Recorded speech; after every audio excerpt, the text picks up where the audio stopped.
যে death certificate তো বানাতেনি, তাহলে যে 900 লোকের কথা সে বললেন, 900 লোকের রাতের অন্ধকারে জানাজাবিহীন তাদেরকে সে যে কবরের কথা বললেন, এবং এই যে ব্লেড ছুরি দিয়ে কাটাছেঁড়া রোগীরা যে কষ্ট পেত, আর্তনাদ করত, এই মাদকাসক্ত মিল্টন পৈশাচিক আনন্দ উপভোগ করতেন।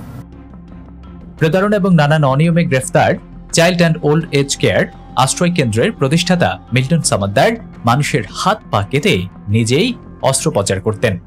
তিনি 900 মরদেহ দাফন করেছেন বলে সামাজিক যোগাযোগ মাধ্যমে প্রচার করলেও পুলিশের জিজ্ঞাসাবাদে 130 জন মরদেহ দাফন করার কথা জানিয়েছেন তিনি, এবং সেগুলো তিনি দাফন করেছেন রাতের বেলায়, তা আবার জানাজা ছাড়া। যে ডেথ সার্টিফিকেট তো বানাতেনি, তাহলে যে 900 লোকের কথা সে বললেন, 900 লোকের রাতের অন্ধকারে জানাজাবিহীন তাদেরকে সে যে কবরের কথা বললেন। রোববার দুপুরে রাজধানীর মিন্টো রোডের ডিবি কার্যালয়ে সাংবাদিকদের সঙ্গে আলাপকালে ডিএমপি কমিশনার হারুনা রশিদ এসব কথা বলেন। ডিবি প্রধান বলেন, বৃদ্ধ এবং প্রতিবন্ধী শিশুদের মধ্যে যাদের শরীরের কোনো অংশ পচে যেত, সেই অংশগুলো তিনি ছুরি কিংবা ব্লেড দিয়ে কেটে ফেলতেন। এমন বেশ কয়েকজন বৃদ্ধের তিনি হাত পা এবং আঙুলও কেটে ফেলেছেন।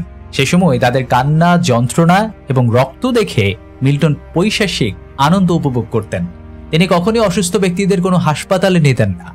মিল্টনের অস্ত্রোপচার কক্ষে শুধু কয়েকটি ছুরি এবং ব্লেড পাওয়া গেছে, এখানে তিনি নিজেই অস্ত্রোপচার করতেন।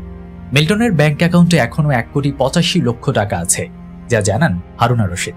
তিনি মূলত সামাজিক যোগাযোগ মাধ্যমে আশ্রয় কেন্দ্রের মানুষের দাফন, বৃদ্ধ, বাক প্রতিবন্ধী, অসহায় মানুষের আশ্রয়ের কথা বলেই টাকা সংগ্রহ করতেন। কবর দেওয়ার সংখ্যা যত বেশি, টাকা সংগ্রহ তত বেশি হতো। ডিবি প্রধান আরো বলেন, মিল্টন সামাদ্দার একজন মাদকাসক্ত এবং সাইকোপ্যাথ মানুষ। টর্চার সেলে তিনি মানুষকে পিটিয়ে নিস্তেজ করতেন বলে জানান ডিবি প্রধান। তিনি আর বলেন, তিনি কিভাবে মানবতার ফেরিয়ালা হলেন তা তার বোধগম্য নয়। সম্প্রতি কিছুদিন ধরে মিল্টনের বিরুদ্ধে নানান ধরনের প্রতারণার অভিযোগে বিভিন্ন সংবাদ মাধ্যমে সংবাদ প্রকাশিত হচ্ছিল। মিল্টন ফেসবুকে ভিডিও দিয়ে সেসব অভিযোগ অস্বীকার করেছেন।